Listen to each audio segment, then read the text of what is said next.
Hi everyone, today is an exciting day. I'm still in Nepal and today and tomorrow I'll be on the road hiking towards a place called Nagarkot, from which you can see a beautiful sunrise over all the mountains of the Himalaya. So I'm really looking forward to that. And on the way we're gonna visit a few more places of interest, including one of the old capitals of the Kathmandu Valley called Bhaktapur. But without further ado, I need to get going, pack everything, and get on the road.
As I finally reached Bhaktapur, I started to learn some interesting facts about the city's history, culture, and traditions.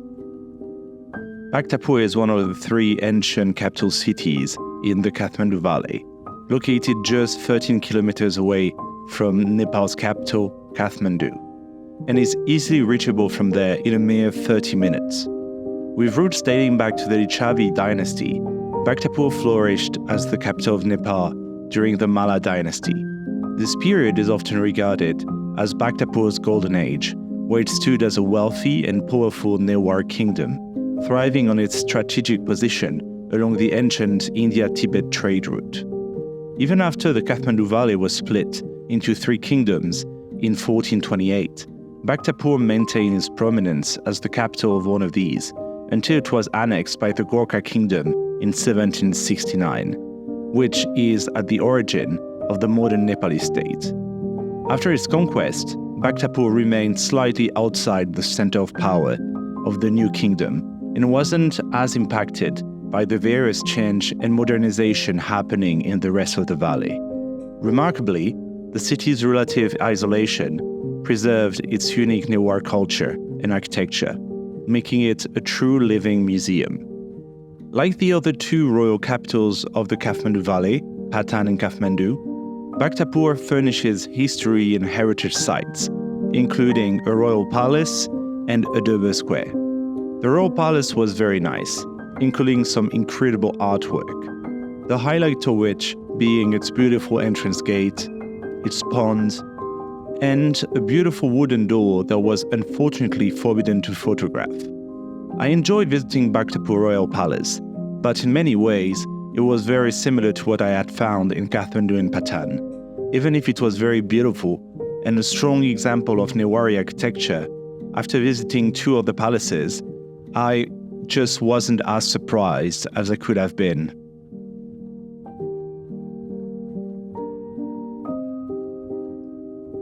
Next to the palace stands Bhaktapur iconic Durbar Square. Like those in Kathmandu and Patan, it is a UNESCO World Heritage Site and home to ancient palaces, temples, and courtyards. The Durbar Square of Bhaktapur was different from the previous one I had visited, with very distinctive buildings. Among them, the Nyatapola temples stood out as the tallest pagoda-style temple in Nepal, showcasing exquisite craftsmanship. Similarly to its sister squares in Patan and Kathmandu, Bhaktapur Durbar Square was terribly impacted by the 2015 earthquake, some buildings having been completely destroyed, and the restoration work was still ongoing after close to 10 years. It was a very sad thing to see, and I hope to be able to do a documentary about it in coming years. What was very obvious in Bhaktapur was its rich religious heritage. This is particularly visible in the various temples and religious celebrations that you can find in the city. Indeed, like Patan with its Rato Machindrath Jatra, Bhaktapur is known for its religious celebrations. In one of the squares, you can actually find a chariot used in one of these. While visiting Bhaktapur, I really enjoy the cute little streets, temples, and traditional Newari houses. I eventually stumbled upon a very special square. Indeed, Bhaktapur is famous for its ceramic artwork all over Nepal, and the square was the center of this industry, where pots were drying up under the sun and where you could witness artisans molding the earth into beautiful objects. I spent a bit of time there taking a few pictures, but eventually I still had quite a bit of distance to cover today if I wanted to reach Nagarkot. Okay, I just finished the visit of Bhaktapur Old City. It was outrageously expensive, 1,800, so it's like 12 euros. I mean, compared to Patan and Kathmandu Durbar Square, it's almost double, so that's why I find it very expensive. The city itself was nice, but now it's almost time for me to leave and go to Nagarkot, because even if the sunset is not until a few hours, we need to get there in advance to find the best spots. After leaving Bhaktapur's old town, I went looking for a bus going to Nagarkot, a town in the hills bordering the end of Kathmandu Valley that is very famous for its view on the Himalayas. I managed to find a local bus where I had to squeeze between locals for a long and bumpy journey towards the mountains. The silver lining of this experience was the great view on the valley going up.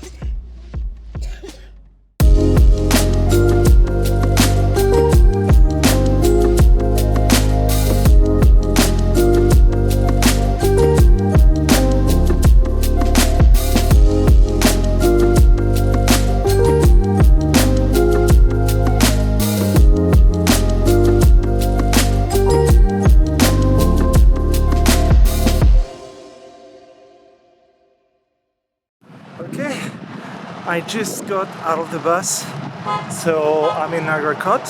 I need to walk a little bit to reach the place where there is the view of the Himalayas, so maybe a half an hour walk. But already, it's much nicer than being in the city.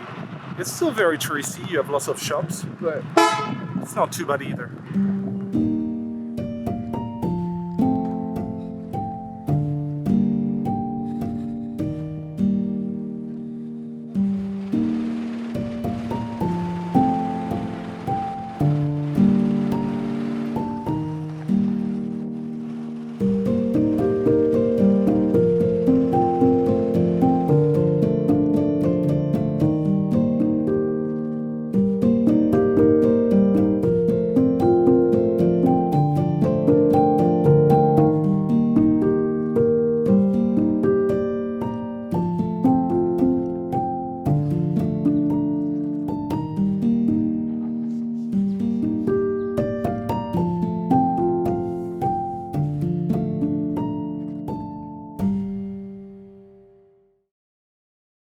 I just arrived to a hotel. It's called the Hotel at the End of the World.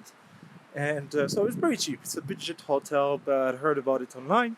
So I booked a room for the night. It's very plain, but it will do the trick for tonight, as I'm just here for the sunset and then the sunrise. So right now I just need to go on a hike, so it takes around half an hour to get to the viewpoint and wait for the sunset.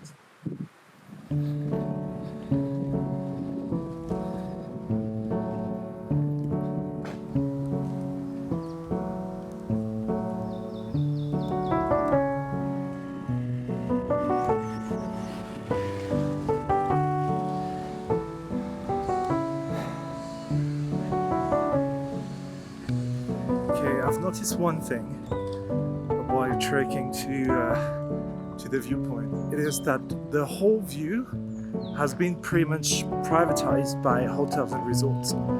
It's crazy. You cannot see the landscape on the way there. So, because you have hotels everywhere with their own lands, and that prevents you from seeing the landscape except in a few parts.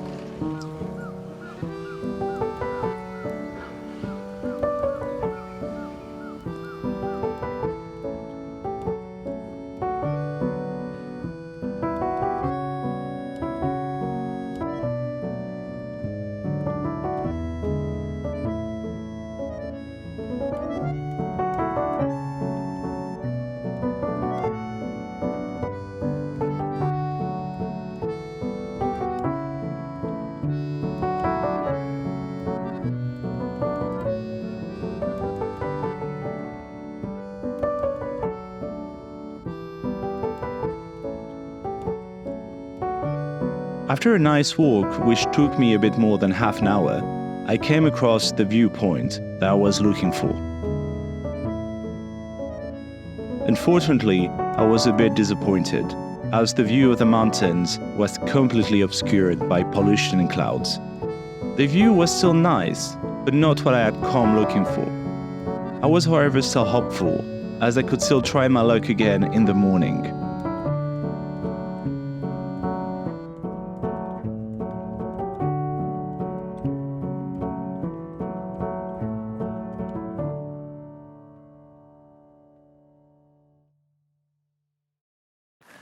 Okay, so I'm unlucky. I arrived to the viewpoint, or at least one of them, but there is so much, it's not really fog, maybe it's just particles that make it so you cannot see shit. And now it's raining, so trying to get back to my hotel before it rains too much. But the good thing is, maybe tomorrow we have a very clear sky. Wow, you can hear the thunder. I'm trying to kind of speed up going back home. I don't want to get hit by lightning.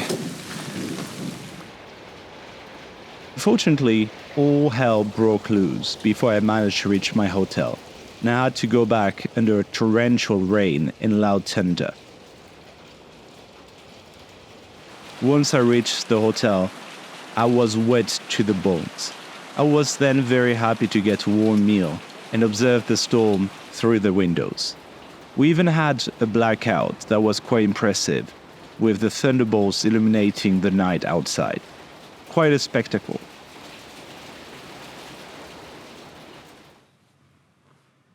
Once the elements calmed down, I went to bed, hoping to have more luck in the morning and capture some incredible sunrise pictures.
Good morning!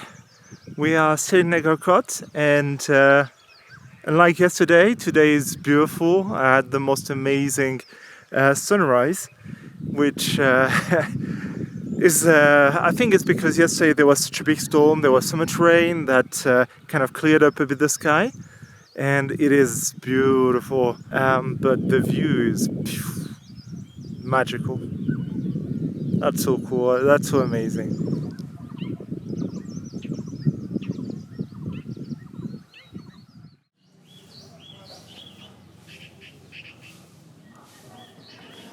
I've just checked out from the hotel after a very nice breakfast.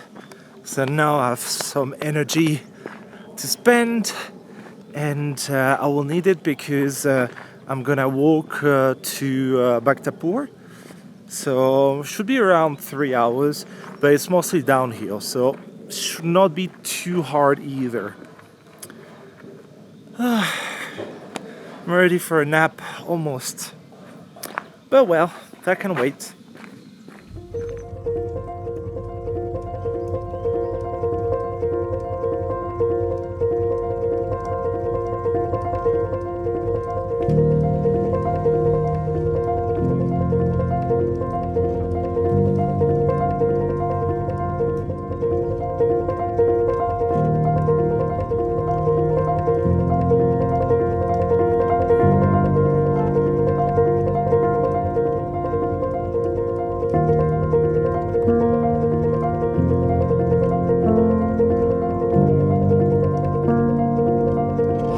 There are a lot of things that are being constructed here, so I'm a bit afraid of what that means for Nagarkot. It's already quite built up. Oh, cannot stop change.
On the way down from Nagarkot, something unexpected happened. I came across a local man leading a group of lost tourists, and he offered to show me an alternative route to Bhaktapur. Instead of sticking to the main road, we took a more scenic path through the countryside. Following him, I found myself weaving through charming villages, lush fields, and quiet, centuries-old temples.